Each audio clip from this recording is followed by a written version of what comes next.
జై సాయి మాస్టర్. శ్రీ త్రైలింగ స్వామి వారి జీవిత చరిత్ర ఉపదేశాలు 12 తత్వజ్ఞానం కొనసాగింపు.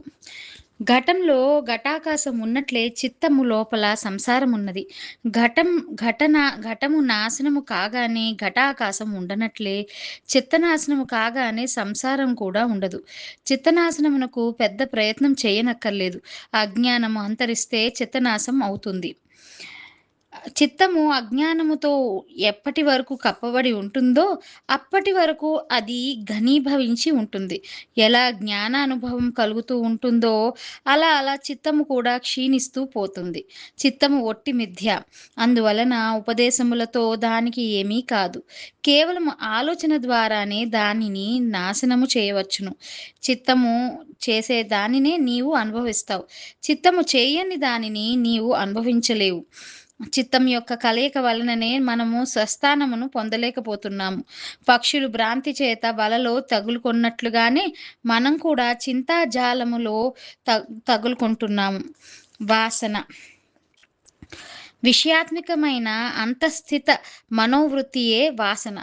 మనుషుడు ఏదైనా కార్యము చేసినా చెయ్యకపోయినా అతని మనసులోని కోరికను బట్టియే స్వర్గఫలము నరకఫలము కలుగుతుంది.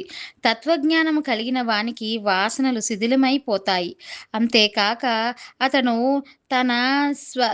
తన సర్వకర్మ ఫలమైన ఆత్మ కంటే భిన్నమైన అనుభవమును పొందుతాడు. వాసనలోనే జగత్ జాలమంతా ఉన్నది. వాసనలతో దృఢమైన చిత్తము తనలో ఎవరినీ చూడలేదు. వాసనలు శాంతించినచో చిత్తము 3 లోకాలను తృణప్రాయంగా చూస్తుంది. వాసనలు క్షీణించకపోతే ఏ స్థితిలోనూ చిత్తవృత్తులు నిరోధించలేదు. వాసనలు నశించకపోతే తత్వజ్ఞాన లాభం కలుగదు. మరి తత్వజ్ఞానం కలుగకపోతే వాసనలు కూడా నశించవు. అందువలననే తత్వజ్ఞానము, చిత్తనాశము, వాసనాక్షయము ఇవన్నీ పరస్పరము ప్రకాశించటానికి చాలా కష్టమును కలిగిస్తాయి. వాసనాక్షయము, చిత్తనాశము, తత్వజ్ఞానము ఇవన్నీ ఒకే సమయంలో కోరిన ఫలాన్ని ఇస్తాయి. అందువలననే ఈ మూడింటిని ఒకేసారి నాశనం చేసే ప్రయత్నం చెయ్యాలి. బుద్ధి జగద్వ్యాపి కాదు, కానీ అది కొన్ని పరిధులు ఉన్న స్థానాలలో వ్యాపించి ఉంటుందనేది నిశ్చయం. కనుక బుద్ధి ఒక వస్తు విశేషము. అంతేకాక అది ఒక విలక్షణమైనది. ప్రతి వారికి అంతో బుద్ధి ఉంటుంది. కానీ ఎవరికి బుద్ధి తక్కువగా ఉంటుందో వారిని మందమతులు అంటారు. కనుక బుద్ధి ఒక పరిమితి వరకే వ్యాపించి ఉంటుందని విశదమవుతుంది. కనుక బుద్ధి సాకారమైనదే కదా, అందులో ఎలాంటి సందేహము లేదు. బుద్ధియే మంచి చెడులను గురించి ఆలోచిస్తుంది. ఉత్కృష్టమైనదో నికృష్టమైనదో కోరేది కూడా బుద్ధియే. అంతేకాక నానా విధములైన నూతన వస్తువులను ఆవిష్కరిస్తూ ఉంటుంది. ఎవరైనా ఒకరు విద్య లేని వాడైనప్పటికీ బుద్ధి గలవాడైతే అతడు తన పనులన్నీ చేసుకోగలుగుతాడు. కానీ బుద్ధి లేకపోయినా విద్య లేకపోయినా గట్టి పరిశ్రమను చేసి కొంత విద్యను సంపాదించినా అది విశేష కార్యం కాదు. బుద్ధి జీవి శరీరంలో అద్దం లాంటిది. తృష్ణ మనుషుని ఎంతగా దహిస్తుందంటే ఆ మంటను అమృతం కూడా ఆర్పలేదు. తృష్ణయే మనిషిని భయభ్రాంతుని, దుఃఖితుని, గ్రుడ్డివానిని చేస్తుంది. తృష్ణయే అలభ్యమైన వస్తువు మీద ఆసక్తి కలిగిస్తుంది. దొరకదని తెలిసి కూడా ఆ విషయాన్ని ఆకాంక్షిస్తుంది. అంతేకాక ఒక చోట అది స్థిరంగా ఉండదు. అంతఃపురంలో ఉండేవారిని కూడా అతి కష్టమైన ప్రదేశాలకు అది తీసుకొని పోతుంది. ఈ తృష్ణయే ఆత్మతత్వాన్ని ఆచ్ఛాదించి మనిషిలో ఎక్కువ అజ్ఞానాన్ని సృష్టిస్తుంది. తృష్ణలోనే మనస్సు చిక్కుకొని ఉంది. తృష్ణయే మోహంతో నిండిన ఏనుగును కూడా బంధిస్తుంది. తృష్ణయే జరా మరణ దుఃఖములకు కారణం. చింతను త్యజించగలిగితే మనుషుడు సమస్త దుఃఖాలను తరించగలుగుతాడు. చింత అనంతకాలం వరకు అన్ని విషయాలలోనూ ఆసక్తిని కనుబరుస్తుంది. చింతన ఛేదించటం దుస్సాధ్యమైన పనే అయినప్పటికీ జ్ఞానులు వివేకమనే ఖడ్గంతో దానిని ఛేదిస్తారు. తత్వ జ్ఞానోదయం కానంత వరకు చింత వదిలిపోదు. అట్లాగే చింత శాంతించనంత వరకు తత్వజ్ఞానం కలగదు. చింతకు సొంత సోదరుడు ధనం. మనం ఎట్లా ధనవంతులం అవుతాము? ఉపాయాన్ని అవలంబిస్తే ధనోపార్జన అవుతుంది? ఇలాంటి చింతలతోనే మనుష్యులంతా జీర్ణించిపోతున్నారు. చింత అన్ని సమయాలలోనూ అస్థిరంగానే ఉంటుంది. ఒక చింత తర్వాత మరొక చింత ఎక్కడి నుంచి వస్తుందో సరిగ్గా చెప్పలేము. అందువలనే చింతకు అంతం లేదు.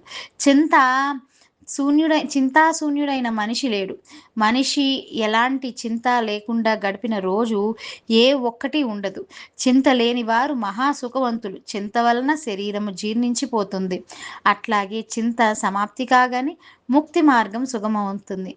మాయ, మాయ జగత్తు యొక్క ఉత్పత్తికి కారణం. ఈ మాయ చేతనే వివేకము కప్పబడి ఉంటుంది.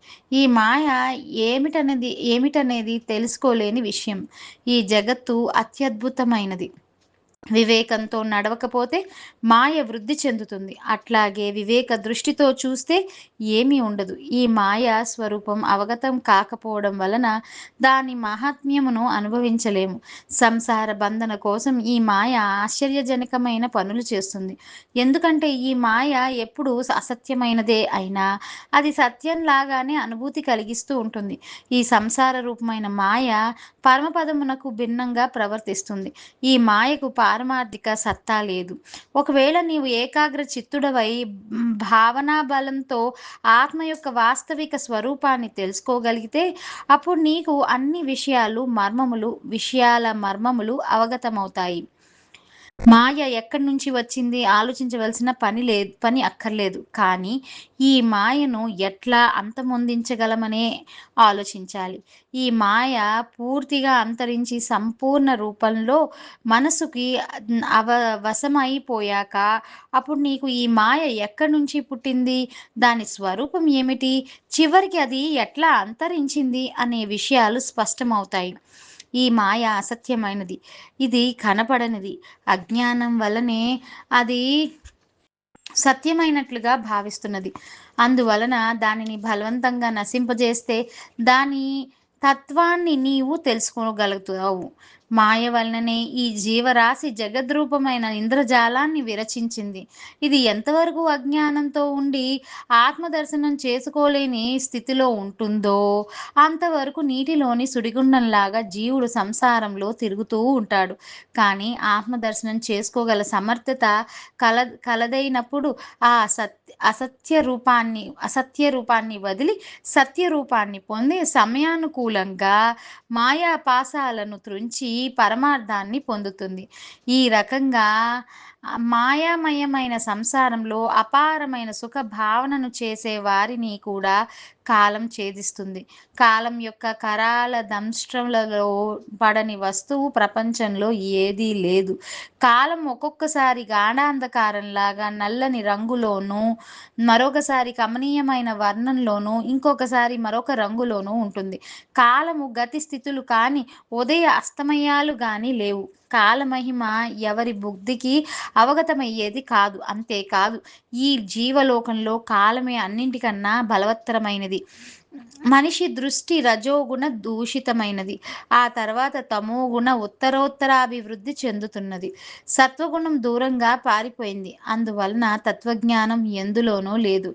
జీవనము అస్థిరమైనది. మృత్యువు అనివార్యమైనది. ధైర్యము విఫలమవుతుంది. అన్ని విషయాలలోనూ ఆసక్తి కలుగుతుంది.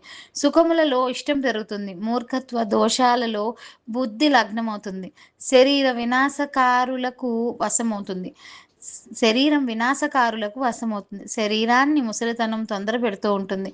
పాపం పెరుగుతూ ఉంటుంది. ఎంత ప్రయత్నించినా యవ్వనం నిలవదు. సత్సాంగత్యం పరాస్తమవుతుంది. సంతోషము దూరంగా పారిపోతుంది. కరుణావృత్తి అసలే ఉదయించదు. కేవలం నీచత్వమే సమీపిస్తూ ఉంటుంది. ధైర్యము అధైర్యంగా మారిపోతున్నది. సత్సాంగత్యము దుర్లభమైపోయింది.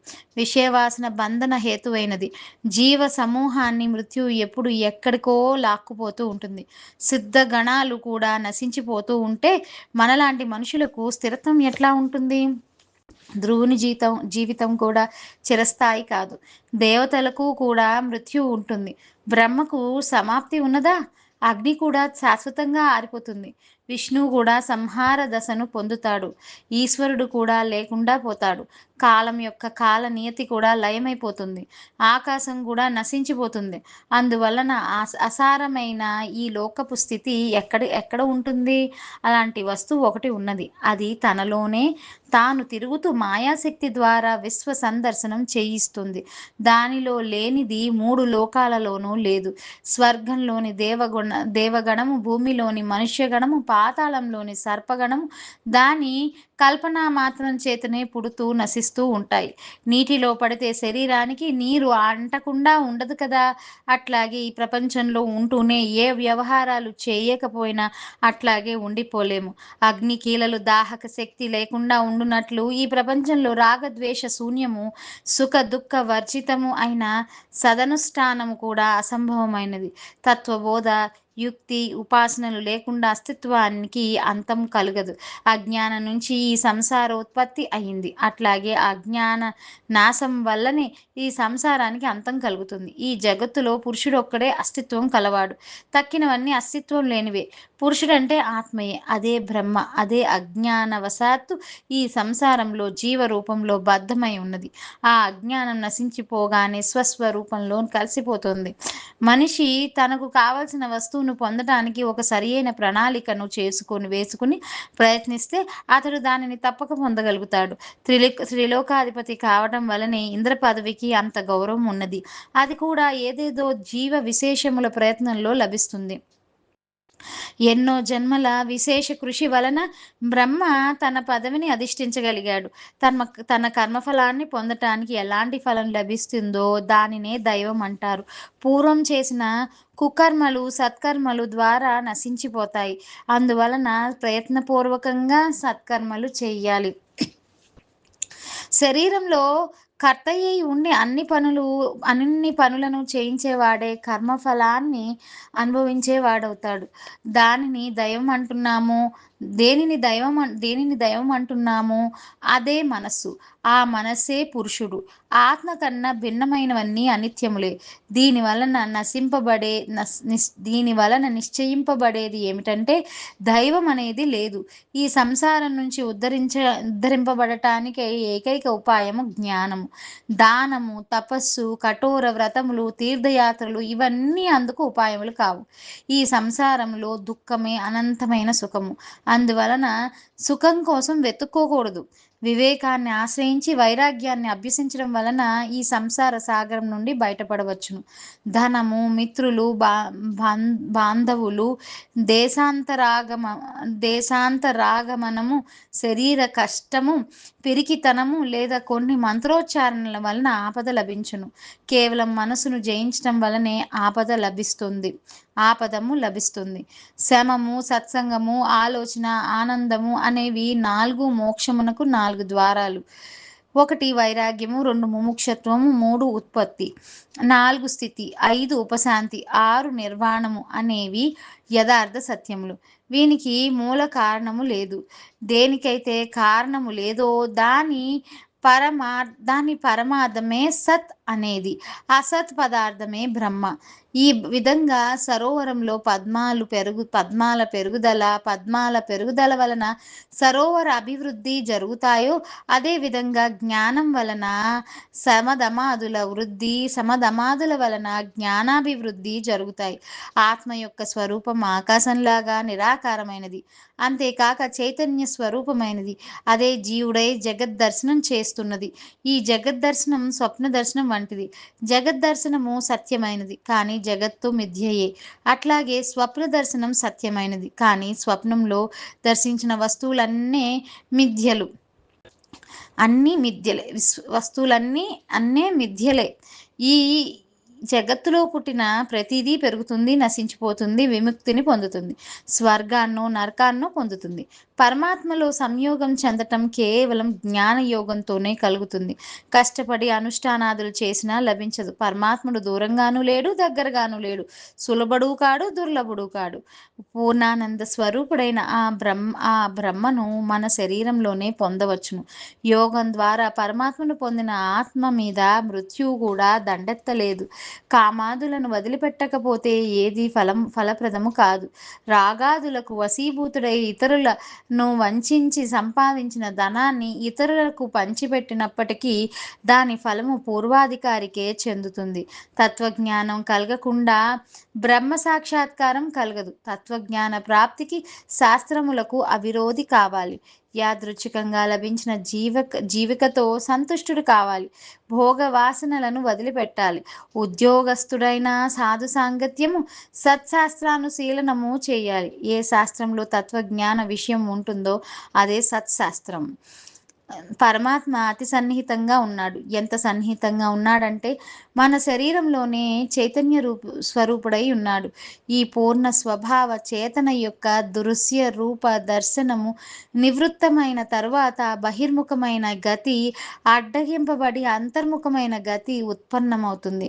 ఆ తర్వాత దాని తాత్కాలిక పూర్ణావస్థ ప్రకాశితమవుతుంది. దాని పేరే ఆత్మ సాక్షాత్కారము. అప్పుడు పరాత్పరుడైన బ్రహ్మను తెలుసుకోగలుగుతారు. దాని పేరే ఆత్మ సాక్షాత్కారము. అప్పుడు పరాత్పరుడైన బ్రహ్మను తెలుసుకోగలుగుతారు. వారి హృద్గ్రంథి అంటే మాయ మోహములు విచ్ఛిన్నమవుతాయి. అన్ని సందేహాలు దూరం అవుతాయి. సంచిత కర్మ లయమవుతుంది. చిత్త నిరోధము వలన దర్శనములు లోపించవు. అంతేకాక అది జ్ఞానమవుతోంది. రూపరహితమైన ఆకాశంలో నీలము మొదలైన రంగులు కనబడినట్లే చిన్మయుడైన బ్రహ్మ పదార్థంలో బ్రహ్మస్వరూపాన్ని తెలుసుకోవచ్చును, చూడవచ్చును. అలాంటి జ్ఞానం కలిగినప్పుడే చైతన్యమే మిగిలి ఉంటుంది. ఈ కనిపిస్తున్న విశాల బ్రహ్మాండం ఉత్పన్నమైనది కాదు. అది నిర్మలమైన బ్రహ్మ చైతన్యంలో కల్పితమైనది. అంటే అది ఆయన స్వరూపమే. అసలు ఈ జగత్తు పుట్టకనే పోతే ఇక దాని అస్తిత్వం ఎక్కడా? ఆకాశంలో వృక్షాలు పుట్టడానికి అవకాశం లేదు. అట్లాగే జగత్తు లేదు. బయట నుంచి రాగము, ద్వేషము, భయము వంటివి చేసేది ఏదో అది లోపల మాత్రం ఆకాశంలాగా స్వచ్ఛంగా ఉంటుంది. అతడే జీవన్ముక్తుడు. ఎవరి వలన ఇతరులు ఉద్విగ్నులు కారో, ఇతరుల వలన ఎవరు ఉద్విగ్నుడు కాడో, ఎవరిని శోకము కానీ ఆనందము కానీ అంటవో అతడు కూడా జీవన్ముక్తుడే. జల ప్రవాహం కన్నా జలము భిన్నము కానట్లు, తేజస్సు కన్నా కిరణము భిన్నము కానట్లు, వాయువు కన్నా స్పందన భిన్నము కానట్లు, ఆకాశము శూన్యము కన్నా భిన్నము కానట్లు, త్రిభువనములు కూడా పరబ్రహ్మ కన్నా భిన్నములు కావు. దృశ్యమాన జగత్తంతా ఎవరి చేత చూడబడుతున్నదో, కాలం నుంచి ఎవరు పుడుతున్నారో, తేజస్సు యొక్క ప్రకాశము చైతన్యములను ఎవరు తెలుసుకుంటున్నారో అవన్నీ బ్రహ్మ పదార్థం తప్ప వేరు కావు. దేని ప్రభావం వలన తెలుసుకుంటున్నామో ఆ జ్ఞానమే తత్వజ్ఞానము. ఆ జ్ఞానమే బ్రహ్మ. మంచుగడ్డ శైత్యములలో ఏమీ భేదము లేనట్లే అది ఉష్ణములో ఏమీ భేదము అగ్ని ఉష్ణములలో ఏమీ భేదము లేనట్లే బ్రహ్మ జగత్తులలో ఏమీ తేడా లేదు. జగత్ కారణాభావం వలన ఏది ఇదివరలో లేదో, ఏది ప్రస్తుతం లేదో, ఏది భవిష్యత్తులో ఉండదో అలాంటి దానికి అస్తిత్వం ఎక్కడ ఉంటుంది? అది ఆదికి కారణమైన బ్రహ్మ. అదే కార్యరూపంలో విశ్వాకారంలో ఆకారంతో ఉన్నది. అజ్ఞానము బ్రహ్మ విస్మృతి ఈ విశ్వానికి కారణమైనప్పటికీ అది విశ్వాన్ని సృష్టించడం లేదు. స్వప్నావస్థలో వస్తు దర్శనము కార్యాచరణములలాగా జాగ్రత్తావస్థలో ఈ జగత్తు కనిపిస్తున్నది. స్వప్నంలో అన్నీ కనిపించినా అవన్నీ కేవలం భ్రమయే అయినట్లు బ్రహ్మలో జగత్తు నిత్యము ప్రకటమై లేకపోయినా అజ్ఞానవశాత్తు అట్లా కనిపిస్తుంది. కనిపించే జగత్తంతా పరమాత్మలో నిత్యంగా ఉన్నది. దానికి ఉదయాస్తమయాలు లేవు. బ్రహ్మయే త్రిభువనముల ఆకారంలో ఉన్నాడు. స్వప్నాన్ని అనుభవించే వానిలో పరిజ్ఞానమే నది నగద నగ నగరాది రూపంలో పరిణామం చెందినట్లు ఆత్మ కూడా బ్రహ్మలో జగదాకార రూపంలో పరిణతి చెందుతుంది. ద్రష్ట ఉన్నప్పుడు దృశ్యం ఉంటుంది. కానీ ఒకటి లేకపోయినా రెండూ ఉండవు. భగవంతుడు ఆత్మభావం మరుగుపరిచి పరమపదమును వదిలి సంసారమనే ఉపాధి వలన జీవుని పొందాడు. ఈ దృశ్యమాన జగత్తు చిదాకాశం మినహా మరేమీ లేదు. నిర్మలమైన ఆకాశంలో ముత్యం అనే భ్రమ కలిగినట్లుగానే నిర్మలమైన ఆత్మలో జగత్ అనే భ్రమ కలుగుతుంది. అజ్ఞానుల దృష్టిలో ఇది స్థూల జగత్తే అయినా జ్ఞానుల దృష్టిలో అది పరమాణువులాగా సూక్ష్మంగానే ప్రతీయమానమవుతుంది. బ్రహ్మజ్ఞానం లేకపోతే ఈ జగత్తు యొక్క సూక్ష్మ భావమును తెలుసుకోలేము. జ్ఞానశక్తి, ఇచ్ఛాశక్తి, క్రియాశక్తి అనే మూడును స్థూల శరీరము క్రియాశక్తికి ఆశ్రయమైనది. సూక్ష్మ శరీరము ఇచ్ఛాశక్తికి ఆశ్రయము. కారణ శరీరము జ్ఞానశక్తికి ఆశ్రయము. బ్రహ్మ యొక్క స్వరూపము చైతన్యము. కానీ దాని విశాల శక్తి ఆకాశం కన్నా సూక్ష్మమైనది. ఆకాశంలో సూర్యలోకం ప్రతిబింబించినట్లుగా ఈ దృశ్య జగత్తు చిన్మయ బ్రహ్మమును ప్రతిబింబిస్తున్నది. చిత్తాకాశము, చిదాకాశము, ఆకాశము ఈ మూడింటిలో చిదాకాశము శూన్యతరమైనది. ఆ చిదాకాశంలోనే మృత్యువు తర్వాత పుణ్యాత్ముల ఆత్మ ఉంటుంది. అక్కడికి వెళితే అన్ని అనుభవాలు కలుగుతాయి. ఒక్క ముహూర్త కాలంలో చిత్తం ఎంతెంత దూరము వెళ్ళగలదు. అన్ని చిత్త వాసనలను వదిలి చిదాకాశంలో ఉండగలిగితే సర్వాత్మకమైన పరమ తత్వం లభిస్తుంది. ఇది ఎంత చక్కగా విరచింపబడిందంటే అందులోని ఏ వస్తువును ఇతరులు చూడలేరు. అట్లాగే తత్వజ్ఞానం లేకుండా ఎవరు బ్రహ్మదర్శనం చేయలేరు. జ్ఞానచక్షువు లభిస్తే అన్నీ గోచరిస్తాయి. స్వప్నావస్థలో జాగ్రత్తావస్థలోని జ్ఞాపకాలు లుప్తమైనట్లుగా మృతి చెందిన తర్వాత పూర్వ స్మృతి ఏదీ ఉండదు. క్షణికమైన మరణము, మోహములను అనుభవించిన జీవుడు పూర్వ సంసార స్మృతిని మరచి రెండవ రూపాన్ని దర్శిస్తూ ఉంటాడు. అప్పుడు చిదాకాశంలోని ఆకాశరూపి అయిన జీవుడు ఇప్పుడు నేను ఈ ఆధారంలో ఆధేయ రూపంలో ఉన్నానని అనుకుంటాడు. చిదాకాశమే తన ప్రభావం వలన జగదాకారమును చూపుతుంది. దృశ్య వస్తువు ఏమీ లేకపోవడం వలన ద్రష్ట దృశ్యములు తెలియవు. జీవుడు క్షణకాలం పాటు మరణరూపి అయిన మోహంలో త్రిభువనములను చూసినట్లుగా పూర్వస్మృతి ప్రకారం తాను చూసిన తండ్రి, తల్లి, స్నేహితులు, సేవకులు, వర్ణములు, జ్ఞానము, చేష్టలు, క్షయము, ఉదయములు ఇదివరలో తనకి ఎట్లా కనిపించాయో చిత్ శరీరంలో కూడా వాటన్నింటి అనుభవమును పొందుతాడు. నేను ఈ జన్మను ఎత్తాను, నేను పిల్లవాడిగా ఉండినాను, ఈమె నా తల్లి, ఈయన నా తండ్రి అని పూర్వస్మృతిని బట్టి ఇలాంటి బోధ కలుగుతుంది. అంతేకాక జీవుడు ఒక క్షణకాలమును ఒక యుగం వంటి అనుభవమును పొందుతాడు. కళ్ళు తెరవగానే నానా రకాల రూపాలు కనిపించినట్లుగానే మరణకాలంలో కూడా అసంఖ్యాకమైన దృశ్య జగత్తు దృగ్గోచరమవుతుంది.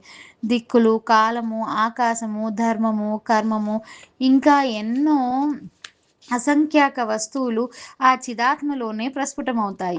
జీవుడు తన జీవితంలో ఎప్పుడు అనుభవం పొందినది, చూడనిది కూడా తక్షణ స్మరణంలో ఆ వస్తువు వస్తుంది. ఈ ప్రపంచంలో అత్యంత విస్తారమైనదే ముక్తి. తత్వజ్ఞానమే ముక్తి కారణం అనే జ్ఞానం కలుగగానే ప్రపంచమంతటికీ పరబ్రహ్మ కన్నా వేరు కాదన్న జ్ఞానం కలుగుతుంది. జై సాయి మాస్టర్.